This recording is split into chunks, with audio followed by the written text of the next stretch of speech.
What's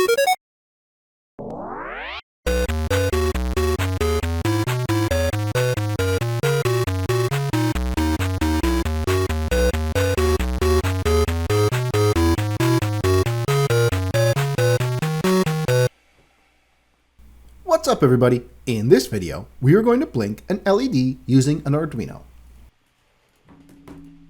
Start off by logging into Tinkercad using your course username. Select Circuits in the menu under your designs. You will see our LED-manual on/off circuit that we made in the previous video. Hover over the circuit and click on the gear in the top right-hand corner. Select Duplicate. Click the name of our circuit in the top left corner and change the name to LED-code on/off. With the previous video, when we started the simulation, the LED would turn on. When you built the circuit, you could manually blink the LED by disconnecting the wire from GND or power. We are going to use the Arduino to turn on and off the LED. To do this, we will need to remove the wire that connects directly to the power. Select the red wire and delete it. Create a new wire that connects from the resistor to pin 2 on the Arduino. Change the color of this wire to yellow. We'll use code to control the LED. Click on the code button. You will notice that there is some code that is pre-populated in the coding window. There is a drop-down menu that enables you to switch views, to go between blocks and a text editor. If you are familiar with Scratch from MIT, you will be familiar with blocks as a visual way to code.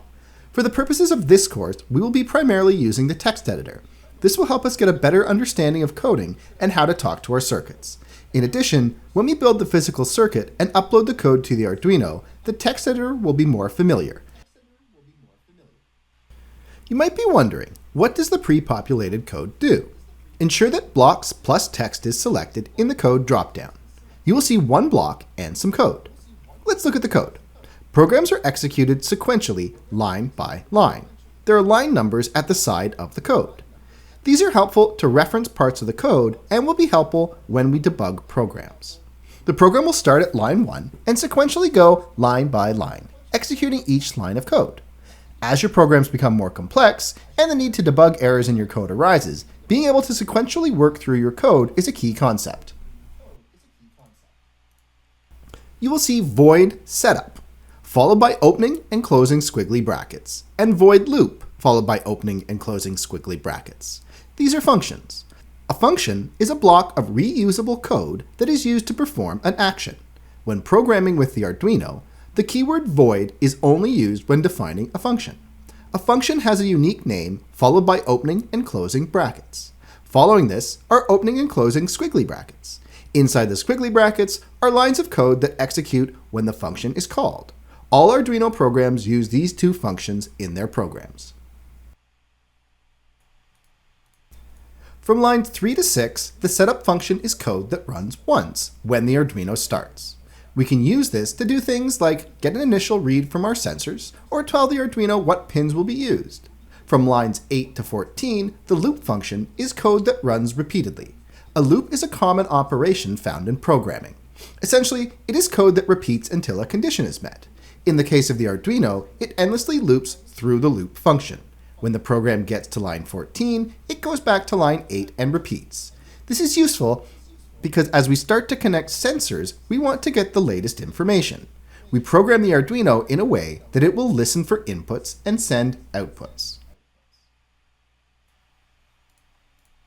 If we look at the blocks, you will notice the words built-in LED, or in the code, LED_built-in. Click Start Simulation, and you will notice there is a tiny L and a light that is blinking on the Arduino. It turns on for 1 second and then turns off for 1 second. The Arduino has a built-in LED that you can use for testing. Click Stop Simulation. Select Text from the drop-down menu. As the Arduino executes the loop function, it turns the built-in LED on and then off with a 1 second delay in between. This behavior can help us understand the code.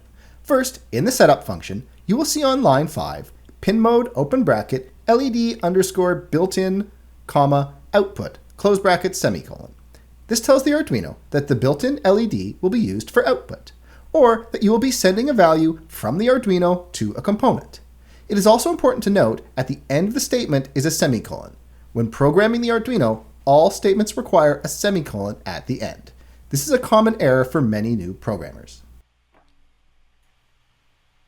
In the loop function, on line 10, you will see digital write, open bracket, LED underscore built-in, comma, high, close bracket, semicolon. This tells the Arduino to send power to the built-in LED and it turns on. On the next line, the words delay, open bracket, 1000, close bracket, semicolon, makes the program wait. The delays are set using milliseconds. After waiting 1000 milliseconds, or 1 second, the Arduino moves to the next line of the program. This time, the Arduino is told to stop sending power to the built-in LED and it turns off. Last, there is another delay of 1 second before the program loops back to the start. The program continues to loop through each line of the function, turning on and off the LED. It will execute this code as long as power is supplied to the Arduino. If you look closely at the structure of delay and digital write, you will notice that they are followed by opening and closing brackets. Delay and digital write are both functions. Inside the brackets are parameters. These are values that are passed to the function so it can execute. In the case of the delay function, you add a parameter that indicates how long you want the Arduino to delay. For the digital write function, there are two parameters, the Arduino pin number and the value of high or low. But our LED on our breadboard is not lighting up yet. That is because we have not told the Arduino to control the power to the pin the LED is connected to, pin 2. We can make use of the code to tell the Arduino to send power to pin 2. We can do this by changing the pin number in the code to number 2. After changing the pin number to 2, click Start Simulation, and you should see the LED turning on and off.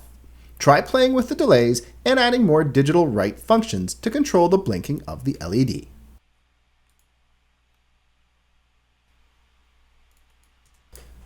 You can send different commands to the Arduino to achieve a high or low value. Select the code that is inside of our loop function. Copy and paste the code twice below the existing code.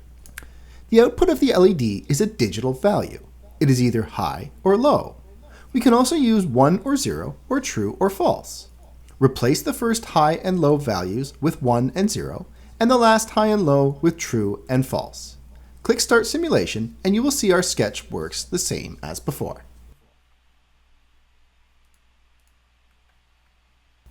At the end of this video, you should understand the basic structure of an Arduino program, what a function is, and used code to blink an LED connected to a pin on the Arduino.